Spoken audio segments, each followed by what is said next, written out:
Okay, the chain stretched, and this is rubbing on the tilling unit, so I have to lift this up.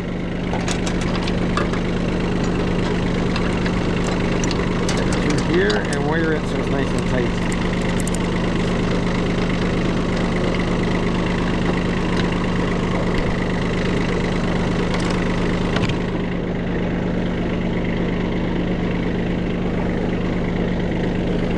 What you do as a farmer, you improvise. You're not always near the source for parts.